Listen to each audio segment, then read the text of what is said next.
Now let's look at substituent effects based on reaction conditions. If we change the conditions, we may be able to change the outcome of the reaction, even when we're using the same substrate. So, as an example of this, let's look at what happens when we start with phenol.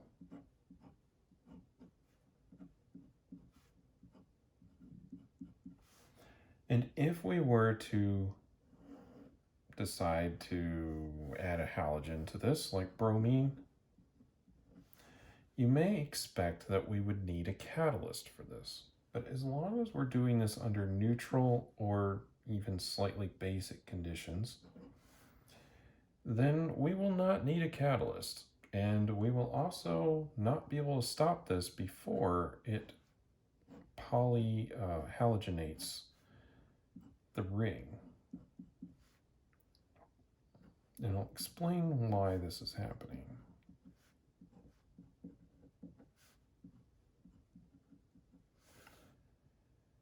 So we're going to get this. Now, how does that happen? Well, under neutral or even slightly basic conditions, we have a little equilibrium between phenol and the deprotonated version of phenol, because it is a weak acid. And now we have a negative charge on the oxygen.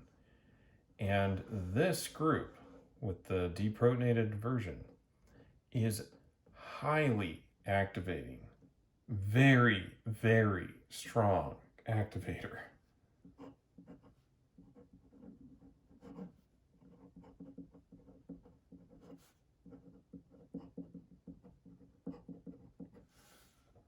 It's so strong that this reaction will happen very easily without a catalyst.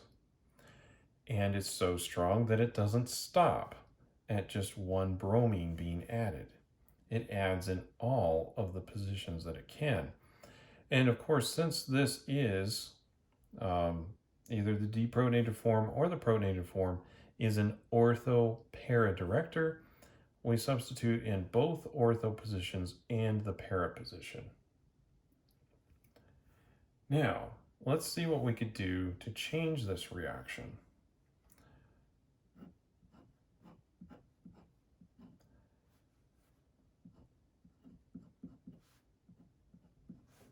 Now, instead of running this in just water, what if we ran this in a slightly acidic environment? Now, phenol is not a particularly strong acid, and acetic acid is actually much stronger in terms of its pKa. In terms of tissue damage, phenol is actually higher, has a higher potential. But in terms of pKa, acetic acid is the stronger one. It really has to do with the solubility in your skin and other factors like that. But my point is, if you have a choice of getting acetic acid or phenol on you, don't look at the pKa values. They will not help you.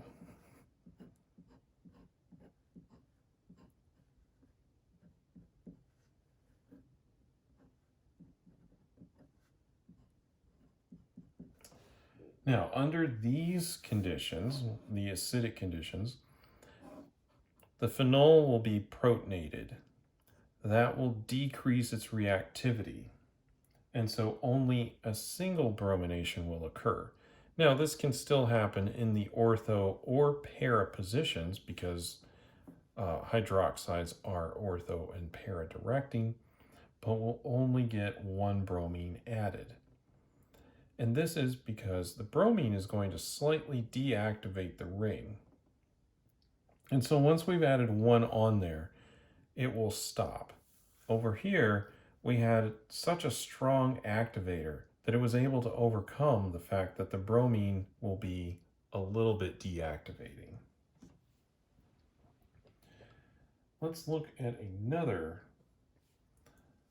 option, which is a nitrogen group.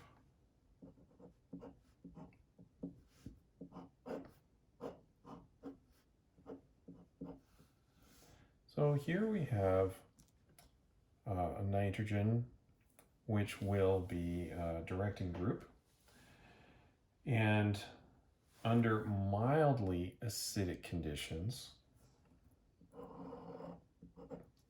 and I know that we're just adding in some nitric acid, but we're only going to add in some, not a large amount of it. And we'll add in some acetic acid, which will tend to buffer this a little bit. Then we're going to get an ortho-para direction out of the nitrogen. It's got this lone pair available, and it's going to help push it in that direction.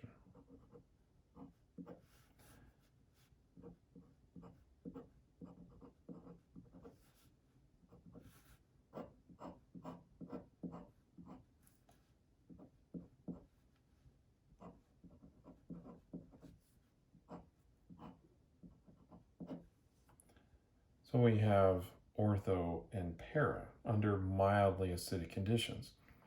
And that's simply because the nitrogen is not protonated under mildly acidic conditions. I also think it's no accident that we have substituted on the nitrogen here just to help a little bit with the steric hindrance. That's going to help prevent it from being protonated.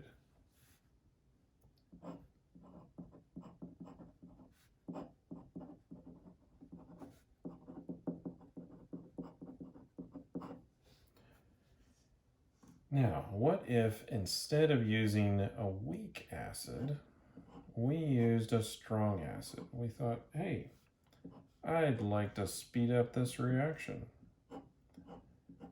So I'm going to add in my sulfuric acid catalyst.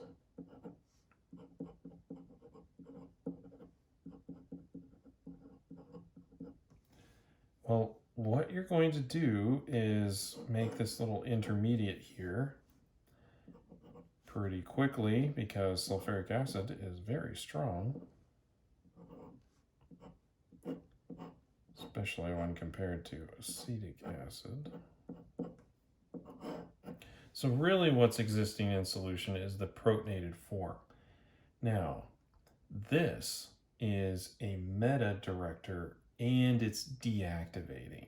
So we will need that sulfuric acid because we've just deactivated the ring by protonating that nitrogen.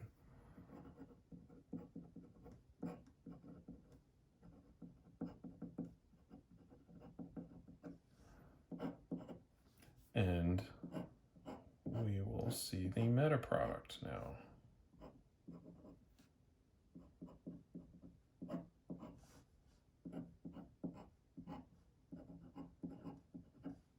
Like so. Now, you may think that you would be able to do other reactions with the nitrogen based aromatic compounds. And in some sense you can, but you really have to be careful. And this is one of those cases where you'll have to be careful. So we've started off here, we've got aniline, and this would be an aniline derivative. And you'll notice that we've got a lone pair here. And another name for this, or another category that we could put this in, is a Lewis base.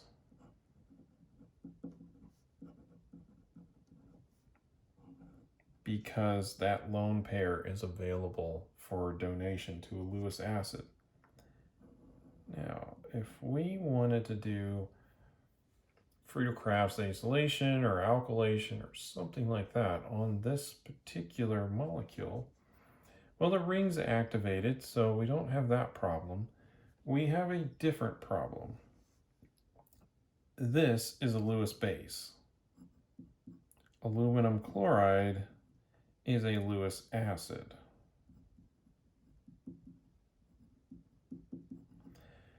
So before we can actually use the catalyst to do any kind of reaction, it's going to react with the Lewis base and form a Lewis base, acid-base adduct. So we won't be doing any Friedel-Crafts types of reactions if there's a Lewis base on the molecule.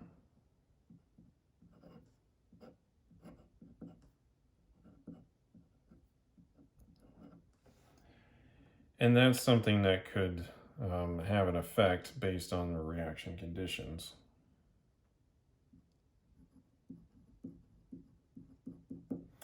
So this will form an adduct and then no further reaction, right?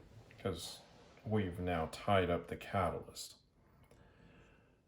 So these are some of the substituent effects that we can see based on the reaction conditions. We can turn some reactions or some substituents into a much stronger activator and have more than one reaction happen. We could limit their activating ability by protonating them. We can also potentially change them from an ortho para-director into a meta-director and also change it from activating to deactivating in the process, just based on reaction conditions, especially pH. And so if you go back and look at the ortho and para-directors and the meta-directors, you'll see some of these highlighted.